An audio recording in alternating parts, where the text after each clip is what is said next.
Nós estamos aqui fazendo a cobertura do julgamento que aconteceu aqui agora há pouco, do réu Luiz Carlos. E a gente viu, doutor, que o senhor bateu muito na parte das tatuagens e pediu absolvição. O que o senhor alega, que o senhor viu para que ele fosse condenado a 24 anos? Na verdade, nesses casos em que o acusado já tem um grande histórico de delitos, infelizmente isso pesa muito o júri. Eu não vejo isso como uma boa situação, porque na verdade conduz até um julgamento injusto.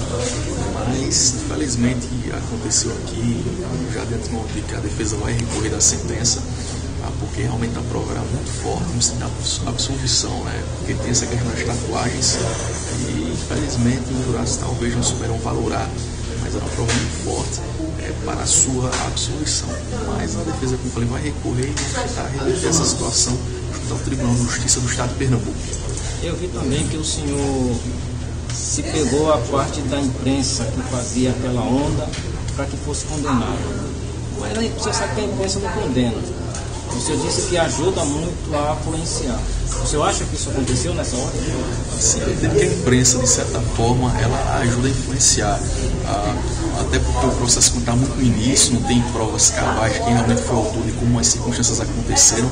Infelizmente a imprensa chega muito nesse momento e joga esse tipo de informação, às vezes não está tão pronta, a informação tão redonda e infelizmente influencia sim os jurados. A pressão fica muito forte. E vejam, às vezes não tem nem tanta prova para condenar e até pelo histórico da pessoa condenada, ou seja, muitas circunstâncias atuam de forma negativa. Então, não que esse seja o objetivo da imprensa, mas indiretamente é uma realidade que acontece e é inegável. Eu já acompanho muitos júris, faço muitos júris pelo Estado e vejo quando a imprensa realmente, no início, traz essas informações de forma, às vezes, que não estão prontas ainda para serem divulgadas e, infelizmente, influenciam. O senhor acha que os antecedentes dele influenciou também, pesou na decisão? Bastante, infelizmente, também por experiência própria, nesses tipos de julgamento, os antecedentes da faculdade de São Luís, a ficha é corrida, é longa, isso influencia bastante na decisão dos jurados, que infelizmente não deveria ser, porque isso prova alguma justiça, afinal, nós aqui estamos para julgar o fato, não a vida pregressa de ninguém. Lógico que muitas vezes traz circunstâncias que denotam que ele fez aquilo, mas não é uma prova cabal, não é uma prova verossímil. Então, infelizmente acontece isso, Cada fato tem que ser julgado por si próprio, sem haver nexo.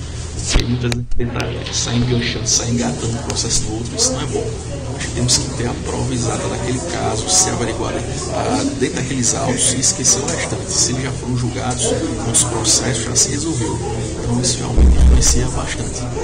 Tá certo, doutor Gabriel, muito obrigado pela sua palavra e espero que, quando o senhor recorrer, o réu tenha uma boa sorte. E eu, no nome da Defensoria Geral do Estado de Pernambuco, agradeço a população de que a Defensoria Pública está de portas abertas para a população, para o que precisarem. Muito obrigado. Boa noite. Obrigado. Vou conversar com a doutora Célia sobre o julgamento que teve aqui agora há pouco.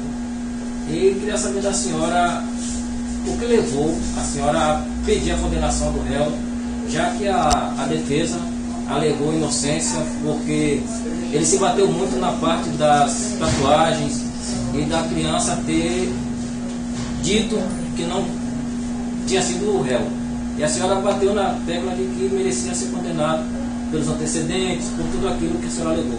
O que a senhora tem a dizer sobre essa sentença que ele teve, de 24 anos? Bem, eu acho que a sentença, ela exprime exatamente a vontade da sociedade de Macaparana, hoje representada aqui pelos 7 jurados. E que não só as provas testemunhais que são levadas em consideração, mas toda a prova pericial. E essa, sobretudo as provas periciais, elas são contundentes, indicando o réu como culpado, como que praticante dos delitos que são imputados. A senhora acha que ele tem muitos antecedentes, como foi dito lá na sala do júri? A senhora acha que os jurados também levaram em conta isso pela perigosidade que tem? Bem, eu acredito que sim, que tudo no contexto do processo é levado em consideração. E como a certidão dos antecedentes criminais constata dentro do processo, isso também teve o seu peso avaliado pelos jurados e posteriormente pelo juiz por ocasião da sentença.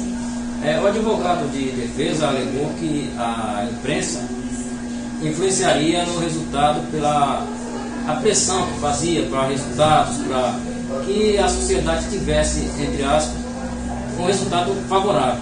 A senhora acha que a imprensa influenciou nesse resultado também? Não, eu acredito que não. A imprensa saiu um fato, realmente foi relatado na imprensa, através do jornal de publicação no Estado, mas que não foi influenciado hoje, em razão dessa publicação ter sido feita há mais de 5 anos, inclusive que, se influenciado, mas não determina. Ele não é fator determinante para uma condenação. O advogado de defesa disse que ia recorrer. Tem alguma chance de reverter essa sentença? É interessante, eu acho que já que é assegurado na Constituição e nas leis processuais penais, assim, o recurso, eu acho viável, interessante, até ponderável mesmo, que se recorra.